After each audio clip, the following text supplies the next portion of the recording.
ವೀಕ್ಷಕರೆಲ್ಲರಿಗೂ ದೈನಿಕ ರಾಶಿ ಫಲ ವಿಶೇಷ ಕಾರ್ಯಕ್ರಮಕ್ಕೆ ಸ್ವಾಗತ. ಇವತ್ತಿನ ಈ ವಿಡಿಯೋದಲ್ಲಿ ನಾವು ವರ್ಷ 2026 ರ ಆಗಸ್ಟ್ ತಿಂಗಳಿನ 19ನೇ ತಾರೀಕಿನ ದಿನ ತುಲಾ ರಾಶಿಯ ಫಲಗಳನ್ನು ತಿಳಿದುಕೊಳ್ಳಲಿದ್ದು, ಈ ದಿನ ತುಲಾ ರಾಶಿಯ ಜಾತಕದವರ ಪಾಲಿಗೆ ಹೇಗೆ ಸಾಬೀತಾಗಲಿವೆ, ಈ ದಿನ ಗ್ರಹ ನಕ್ಷತ್ರಗಳ ಸ್ಥಿತಿಗತಿಗಳೇನು ಮತ್ತು ಇಲ್ಲಿ ಉಂಟಾಗಲಿರುವ ಯೋಗಗಳ್ಯಾವುವು, ಈ ಯೋಗಗಳ ಪ್ರಭಾವ ನಿಮ್ಮ ಮೇಲೆ ಹೇಗೆ ಕಾಣಿಸಿಕೊಳ್ಳಲಿದೆ, ಜತೆಗೆ ಈ ದಿನಗಳಂದು ನೀವು ಹೊಂದಿರಬೇಕಾದ ಎಚ್ಚರಿಕೆ ಏನು ಅನ್ನೋದೆಲ್ಲವನ್ನ ವಿಸ್ತಾರ ರೂಪದಲ್ಲಿ ಇಲ್ಲಿ ತಿಳಿದುಕೊಳ್ಳೋಣ. ಮಾಹಿತಿ ತಿಳಿದುಕೊಳ್ಳುವುದಕ್ಕೂ ಮುನ್ನ ನಮ್ಮ ವಿನಂತಿ ಎಂದರೆ, ನೀವಿನ್ನೂ ನಮ್ಮ ಚಾನೆಲ್ ಸಬ್ಸ್ಕ್ರೈಬ್ ಮಾಡಿಲ್ಲವೆಂದರೆ ದಯವಿಟ್ಟು ಈಗಲೇ ನಮ್ಮ ಚಾನೆಲ್ ಅನ್ನ ಸಬ್ಸ್ಕ್ರೈಬ್ ಮಾಡಿ. ಹಾಗೆ ನಿರಂತರ ವಿಡಿಯೋ ಅಪ್ಡೇಟ್ಸ್ಗಳಿಗಾಗಿ ಪಕ್ಕದ ಬೆಲ್ ಐಕಾನ್ ಕ್ಲಿಕ್ ಮಾಡಿ. ವೀಕ್ಷಕರೇ, ದೈನಿಕ ರಾಶಿ ಫಲಗಳನ್ನು ತಿಳಿದುಕೊಳ್ಳುವುದಕ್ಕೂ ಮುನ್ನ ಈ ದಿನ ಗ್ರಹ ನಕ್ಷತ್ರ ತಿಥಿಗಳ ಮಾಹಿತಿ ಮತ್ತು ಯೋಗಗಳ ಕುರಿತು ನೋಡೋಣ. ಈ ದಿನವು ಬುಧವಾರದ ದಿನವಾಗಿರಲಿದ್ದು, ಶ್ರಾವಣ ಮಾಸದ ಶುಕ್ಲ ಪಕ್ಷದ ಸಪ್ತಮಿಯ ತಿಥಿ ಇರಲಿದೆ. ಸಪ್ತಮಿ ತಿಥಿಯು ಈ ದಿನ ಸಂಜೆಯ 7:19 ಇರಲಿದ್ದು, ನಂತರದಲ್ಲಿ ಅಷ್ಟಮಿ ತಿಥಿ ಪ್ರಾರಂಭವಾಗಲಿದ್ದೆ. ಜತೆಗೆ ಈ ದಿನ ಬೆಳಿಗ್ಗೆಯ 6:46 ಸ್ವಾತಿ ನಕ್ಷತ್ರದ ಗೋಚರವಿರಲಿದ್ದು, ನಂತರದಲ್ಲಿ ವಿಶಾಖ ನಕ್ಷತ್ರದ ಪ್ರಾರಂಭವಾಗಲಿದ್ದೆ. ಜತೆಗೆ ಈ ದಿನ ರಾತ್ರಿಯ 3:44 ಬ್ರಹ್ಮ ಹೆಸರಿನ ಯೋಗ ಇರಲಿದ್ದು, ನಂತರದಲ್ಲಿ ಇಂದ್ರ ಹೆಸರಿನ ಯೋಗ ಪ್ರಾರಂಭವಾಗಲಿದ್ದೆ.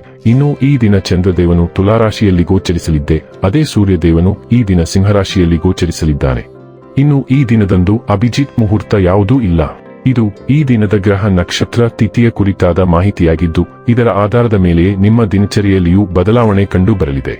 ಇನ್ನು ಈಗ ಈ ದಿನದ ತುಲಾ ರಾಶಿಯ ಫಲಗಳ ಕುರಿತು ನೋಡುವುದಾದರೆ, ಮಕ್ಕಳ ಸಂಘದಲ್ಲಿ ಶಾಂತಿ ಪಡೆಯಿರಿ. ನಿಮ್ಮ ಸ್ವಂತದ್ದಷ್ಟೇ ಅಲ್ಲದೆ ಬೇರೆಯವರ ಮಕ್ಕಳ ಚಿಕಿತ್ಸಕ ಶಕ್ತಿಗಳು ನಿಮಗೆ ಸಾಂತ್ವನ ನೀಡಬಹುದು ಮತ್ತು ನಿಮ್ಮ ಆತಂಕವನ್ನು ಶಮನಗೊಳಿಸಬಹುದು. ನಿಧಿಗಳ ಹಠಾತ್ ಒಳಹರಿವು ನಿಮ್ಮ ಪಾವತಿಗಳು ಮತ್ತು ತಕ್ಷಣದ ವೆಚ್ಚಗಳನ್ನು ನೀಡಿಕೆಯುಳ್ಳುತ್ತದೆ. ನಿಮ್ಮ ಹತ್ತಿರದ ಜನರು ವೈಯಕ್ತಿಕ ಮಟ್ಟದಲ್ಲಿ ನಿಮಗೆ ಸಮಸ್ಯೆಗಳನ್ನು ಸೃಷ್ಟಿಸುತ್ತಾರೆ. ನಿಮ್ಮ ಕತ್ತಲೆಯ ಜೀವನ ನಿಮ್ಮ ಸಂಗಾತಿಗೆ ಒತ್ತಡ ತರಬಹುದು. ಇಂದು ಹೆಚ್ಚಿನ ಸಾಧನೆ ಮತ್ತು ಉನ್ನತ ಪ್ರೊಫೈಲ್ಗೆ ಒಂದು ಒಳ್ಳೆಯ ದಿನ. ಇಂದು ಈ ರಾಶಿಚಕ್ರದ ಕೆಲವು ವಿದ್ಯಾರ್ಥಿಗಳು ಲ್ಯಾಪ್ಟಾಪ್ ಅಥವಾ ಟಿವಿಯಲ್ಲಿ ಯಾವುದೇ ಚಲಚಿತ್ರವನ್ನು ನೋಡಿ ತನ್ನ ಅಮೂಲ್ಯ ಸಮಯವನ್ನು ವ್ಯರ್ಥ ಮಾಡಬಹುದು. ನಿಮ್ಮ ಸಂಗಾತಿ ಇಂದು ನಿಮ್ಮನ್ನು ಉದ್ದೇಶಪೂರ್ವಕವಾಗಿ ಘಾಸಿಗೊಳಿಸಬಹುದಾಗಿದ್ದು, ಇದರಿಂದ ನಿಮಗೆ ಸ್ವಲ್ಪ ನೋವಾಗಬಹುದು.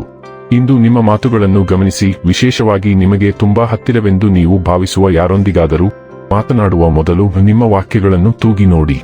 ನಿಮ್ಮ ಬಗ್ಗೆ ಮತ್ತು ನೀವು ಮಾತನಾಡುತ್ತಿರುವ ವ್ಯಕ್ತಿಯ ಬಗ್ಗೆ ಮಾತನಾಡಲು ಪ್ರಯತ್ನಿಸಿ. ಮೂರನೇ ವ್ಯಕ್ತಿಯ ಬಗ್ಗೆ ಚರ್ಚಿಸುವುದನ್ನು ತಡೆಯಿರಿ. ನೀವು ಇಂದು ಬೇರೆ ನಗರಕ್ಕೆ ಪ್ರಯಾಣಿಸಬಹುದು. ನೀವು ಹಳೆಯ ಪರಿಚಯಸ್ಥರನ್ನು ಭೇಟಿಯಾಗಬಹುದು ಮತ್ತು ಒಟ್ಟಿಗೆ ನೀವು ಹಳೆಯ ನೆನಪುಗಳನ್ನು ಹೊಂದಿರಬಹುದು. ಆರೋಗ್ಯ ಮತ್ತು ಸ್ವಾಸ್ಥ್ಯ ಬಗ್ಗೆ ತಿಳಿದುಕೊಳ್ಳೋಣ. ಈ ದಿನವು ಬಲವಾದ ಚಯಾಪಚಯ ಕ್ರಿಯೆ ಮತ್ತು ಸ್ಥಿರವಾದ ಶಕ್ತಿಯನ್ನು ಬೆಂಬಲಿಸುತ್ತದೆ. ಇದು ಸಕ್ರಿಯವಾಗಿರಲು ಉತ್ತಮ ಸಮಯವಾಗಿದೆ.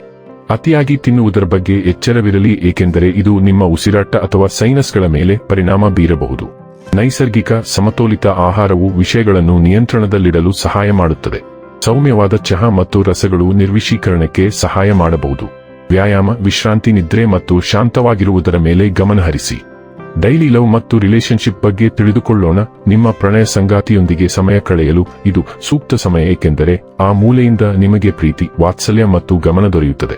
ಸನ್ನೆಗಳನ್ನು ಅವು ಉದ್ದೇಶಿಸಿರುವ ಮನೋಭಾವದಲ್ಲಿ ತೆಗೆದುಕೊಳ್ಳಿ ಮತ್ತು ಅವುಗಳನ್ನು ಟೀಕಿಸದೆ ಆನಂದಿಸಿ. ನಿಮ್ಮ ಸಂಗಾತಿ ವಿಶೇಷವಾಗಿ ಪ್ರೇಮ ಭಾವನೆ ಹೊಂದಿರುವ ಸಮಯದಲ್ಲಿ ಹಠಮಾರಿತನ ಅಥವಾ ಹಳೆಯ ಗಾಯಗಳನ್ನು ಕೆದಕುವುದನ್ನು ತಪ್ಪಿಸಿ. ನೀವು ಆತ್ಮೀಯ ಪ್ರಣಯ ಸನ್ನೆಯೊಂದಿಗೆ ಸಹ ಪರಸ್ಪರ ಪ್ರತಿಕ್ರಿಯಿಸಬಹುದು. ವೃತ್ತಿ ಮತ್ತು ಹಣ ಬಗ್ಗೆ ತಿಳಿದುಕೊಳ್ಳೋಣ. ನಿಮ್ಮ ಮಹತ್ವಾಕಾಂಕ್ಷೆಗಳು ಚೈತನ್ಯಶೀಲವಾಗಿದ್ದು, ಆತ್ಮವಿಶ್ವಾಸ ಮತ್ತು ಸೃಜನಶೀಲತೆಯೊಂದಿಗೆ ಗುರಿಗಳನ್ನು ಸಾಧಿಸಲು ನಿಮಗೆ ಸಹಾಯ ಮಾಡುತ್ತದೆ. ಸೂಕ್ಷ್ಮ ಚಲನಶೀಲತೆಯನ್ನು ನ್ಯಾವಿಗೇಟ್ ಮಾಡಲು ಅಂತಃಪ್ರಜ್ಞೆಯು ನಿಮ್ಮನ್ನು ಬೆಂಬಲಿಸುತ್ತದೆ. ವಿಶೇಷವಾಗಿ ಕೆಲಸ ಅಥವಾ ಅಧ್ಯಯನದಲ್ಲಿ ಸವಾಲುಗಳು ಉದ್ಭವಿಸಿದಾಗ ಅವಕಾಶಗಳು ಅನಿರೀಕ್ಷಿತವಾಗಿ ತಮ್ಮನ್ನು ತಾವು ಪ್ರಸ್ತುತಪಡಿಸಬಹುದು. ಬೆಳವಣಿಗೆ ಮತ್ತು ಮನ್ನಣೆಯನ್ನು ತರುತ್ತವೆ. ಅತಿಯಾಗಿ ವಿಸ್ತರಿಸದಂತೆ ಎಚ್ಚರವಹಿಸಿ. ಸಂಬಂಧದ ವಿಷಯಗಳಿಗೆ ಕಾಳಜಿಯ ಅಗತ್ಯವಿರುತ್ತದೆ. ಸೌಮ್ಯ, ಪ್ರಾಮಾಣಿಕ ಸಂಭಾಷಣೆಯು ಬಂಧಗಳನ್ನು ಬಲಪಡಿಸುತ್ತದೆ ಮತ್ತು ಸಹಕಾರವನ್ನು ಪ್ರೋತ್ಸಾಹಿಸುತ್ತದೆ. ಈ ಉತ್ಸಾಹ ಮತ್ತು ಸಹಾನುಭೂತಿಯ ಸಮತೋಲನವು ಸ್ಥಿರ ಪ್ರಗತಿಗೆ ಕಾರಣವಾಗುತ್ತದೆ. ಇನ್ನು ಕೊನೆಯದಾಗಿ ಈ ದಿನ ಮಾಡಿಕೊಳ್ಳಬೇಕಾದ ಉಪಾಯಗಳ ಕುರಿತು ನೋಡುವುದಾದರೆ, ಕುಟುಂಬ ಜೀವನವನ್ನು ಸಂತೋಷವಾಗಿಡಲು ಭೈರವ ದೇವರ ಮುಂದೆ ದೀಪವನ್ನು ಮಾಡಿ. ವೀಕ್ಷಕರೇ, ಇದಾಗಿತ್ತು ತುಲಾ ರಾಶಿಯ ಜಾತಕದವರ ದೈನಿಕ ರಾಶಿ ಫಲದ ಮಾಹಿತಿ ಇಷ್ಟವಾದರೆ ವಿಡಿಯೋವನ್ನು ಲೈಕ್ ಮತ್ತು ಶೇರ್ ಮಾಡಿ. ಹಾಗೆ ಚಾನೆಲ್ ಸಬ್ಸ್ಕ್ರೈಬ್ ಮಾಡುವುದರ ಜೊತೆಗೆ ನಿರಂತರ ವಿಡಿಯೋ ಅಪ್ಡೇಟ್ಸ್ಗಳಿಗಾಗಿ ಪಕ್ಕದ ಬೆಲ್ ಐಕಾನ್ ಕ್ಲಿಕ್ ಮಾಡಿ.